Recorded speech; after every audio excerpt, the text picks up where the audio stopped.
நான் reverend John சாமியல் திருமறையூர் கேம்பஸ்ல இருந்து eco activity eco carbon fast அந்த ப்ரோக்ராமில் கேம்பஸ் கிளீனிங் இன்றைக்கு ஒரு ஆக்டிவிட்டியை கொடுக்கப்பட்டிருக்கு. ஸோ அதனால் இன்றைக்கி நிறைய பாய்ஸ் வந்திருக்காங்க வாலண்டியர்ஸ்.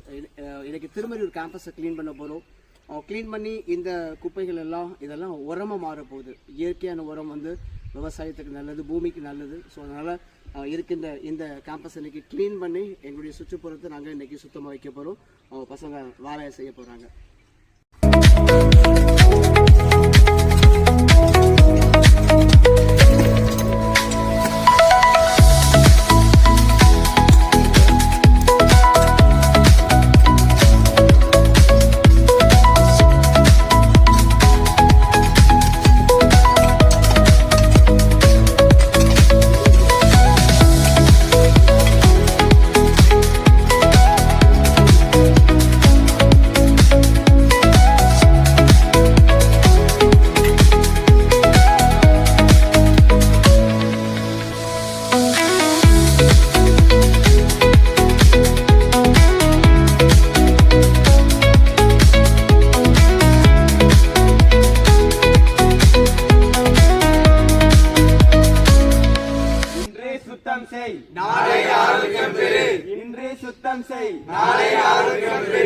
வளாகத்தை சுத்தமாக வைத்திருப்போம், ஆரோக்கியத்தை பெறுவோம்.